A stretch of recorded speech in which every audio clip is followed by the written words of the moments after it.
I'm in debt. Can I still invest? That is a very common question that I'm always asked. So the short answer is yes, but that depends on your personal situation. So I'm going to go through several scenarios for you that will help you answer that question. Now, of course, there still may be other questions and exceptions because when it comes to financial planning, everyone's individual situation is different. Now, I do have clients who are able to pay off debt while investing. So if you are looking for a tailored solution which ties in things like minimizing your taxes and building out your $1 million investment portfolio, I invite you to apply for a spot in my Wealth in 7 program. The link is below. My name is Michelle Hung. I'm an author of 2 investing books, The Sassy Investor and Investing for Teens, How to Save, Invest, and Grow Money. I am a financial educator and also fee-only financial planner, helping people build their $1 million investment portfolio in the stock market. In the next 5 minutes, I'm going to outline 3 different scenarios that will help you answer your question of, should I focus on paying down debt or can I start investing at the same time? Now, the first scenario is if you have credit card debt and you're carrying balances, focus on paying that down first because usually the interest rates are very high, like upwards of 20%. So you want to make sure you cut down your interest costs as much as you can. However, there is an exception to this rule, and this is the second scenario.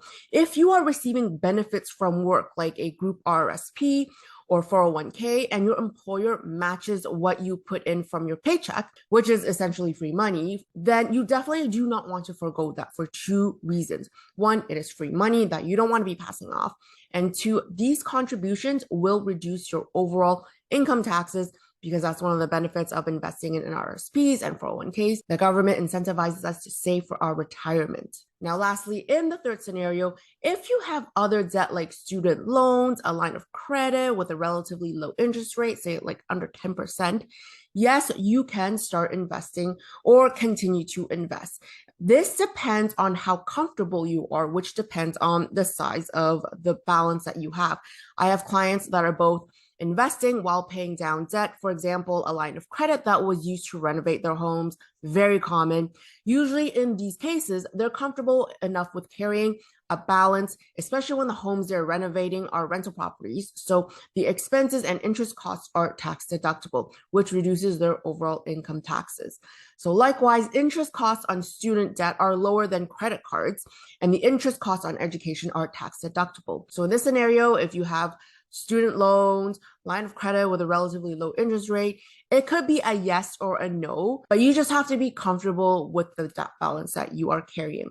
I was investing while paying down my student debt. However, my student debt balance was low. It was like under $10,000. And one of the things I do for my clients is basically show them what happens to all their other financial goals, like retirement or buying a cottage 10 years down the road, if they decide to do A, which is, pay off debt first and then focus on investing, or B, pay off debt while investing. Okay, it's called a scenario analysis. Keep in mind, paying off debt and investing are not mutually exclusive activities, meaning you don't have to choose one or the other. You can do both at the same time. And this goes for saving for your emergency fund while paying off debt and investing. Even if you start investing $100 per month now, that's going to compound and grow over time. And as you shift your money away from paying down debt to investing more money, you now at least have the flow of investing in place. Your portfolio is set up. The only thing you have to do now is just increase the amount of money you're investing. There are now a lot of platforms available for beginner investors to start investing with little money, even as little as $10 per month. So to sum up, if you have credit card debt and you're carrying a balance, pay those down first. But if you have a matching contribution from your employer, like a group RSP or a 401k, do not forego that, invest that because it's free money and it lowers your income taxes.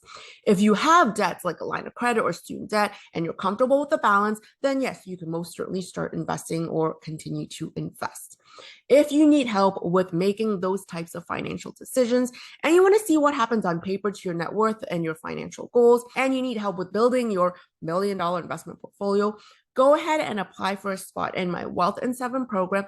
And at the very least, you walk away with the next step in your financial plan.